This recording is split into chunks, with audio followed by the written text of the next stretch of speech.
Okay, this tutorial is going to move on to the next tab, for which you will consider the resources that you have to pay for college. So in the first tab, the college cost tab, you figured out your net price of attendance. And the next tab down here, the My Resources tab, will help you start thinking about the resources that you have at your disposal, and things that you'll have each year that will help you to pay for college. So one thing important to consider here is that we're going to be looking at values for each academic year. So make sure you're keeping that in mind as we go forward. So the first thing that you need to do is replace the name, or replace school 1 or school 2 or school 3, whichever one you're working on, with the name of the school that you are considering.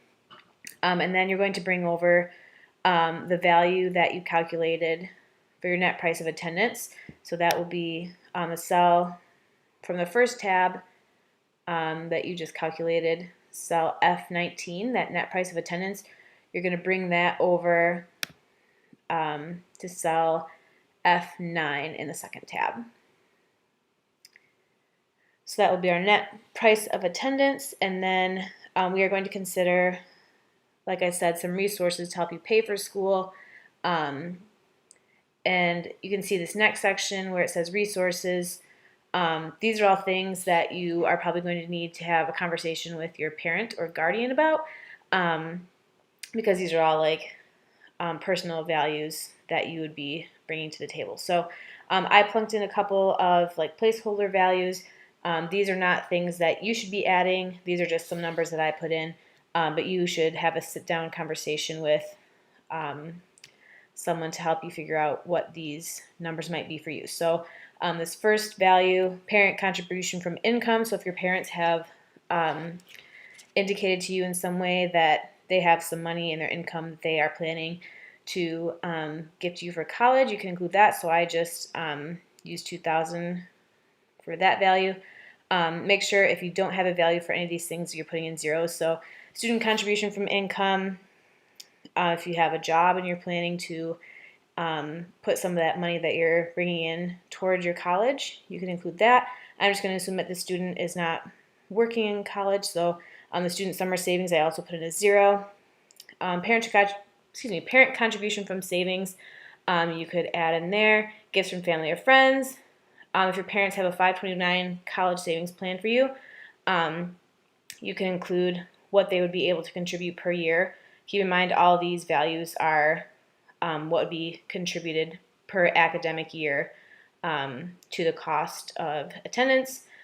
I'm going to assume that this student applied for a couple of local scholarships and got $500, and then I just put in a zero for outside grants. So these are just some numbers for us to work with, but remember, you're going to be putting in the values that apply to you personally, depending on what your situation is.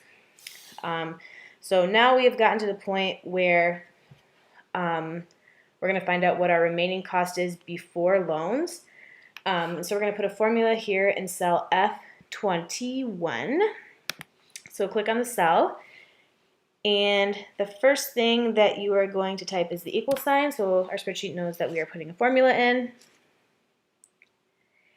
And we are going to click cell F9 because that's our total, or our net price of attendance. And we're going to subtract all of the resources that we have available to us. So I'm going to click or type minus and sum, select that from the list, and we're going to select this entire range of resources that we have, close the parentheses and hit enter. So this value is showing, I have my net price of attendance, so that's what's going to cost for me to go to school. And then I would subtract any sort of resources that are available to me, and this is the balance that I have before loans. So next, we need to figure out the loan situation. So from the net price calculator, I used the median, the Michigan median and averages for the values that the net price calculator was asking for.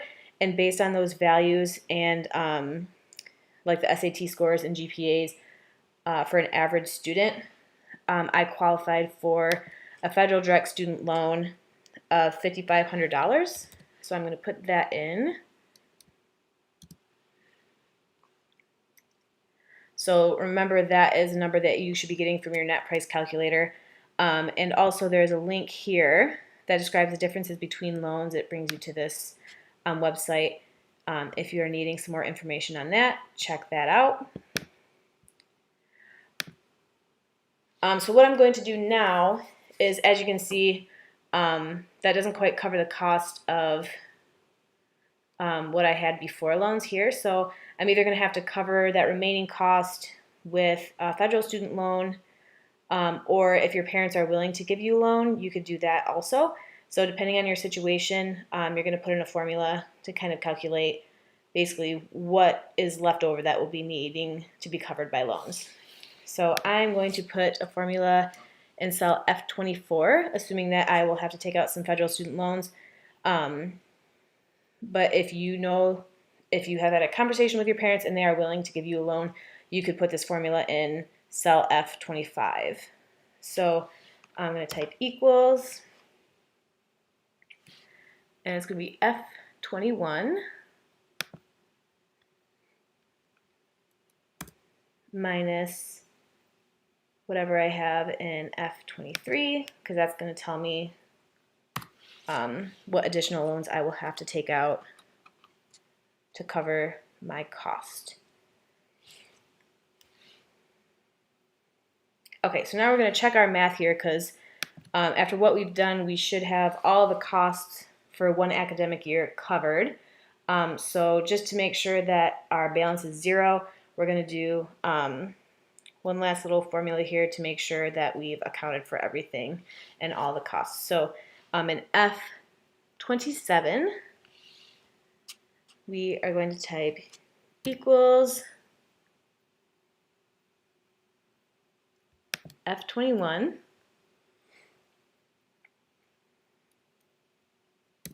minus the sum of the loans that we are using, and you should get a balance of zero, meaning that any remaining cost that you had after the resources that you'd be using up here have been covered by loans that you are considering. So that's just to check our math there. Next, we need to, because remember I said this is for one academic year, we need to find the value, depending on if you're planning on going the 2-year route or the 4-year route, what would be the total value of your loan balance, so that we can do some calculations in the other tabs. So if you are planning on going to a 2-year situation, you will type your formula in F30, and we're going to type equals, and we are going to do the sum of cells F23 through F25, because those are the total loans that we would have. And then we're going to multiply that by 2 for 2 years. And if you are going the 4-year route, so you would skip the formula in cell F30, you would put the formula in cell F32, and it's going to be the same formula except you would multiply by 4. So if you're going the 4-year route, in cell F32, type equals the sum of this range, F23 through F25. So that's going to be, like I said, the total for the loans, and then we're going to multiply that by 4 for 4 years.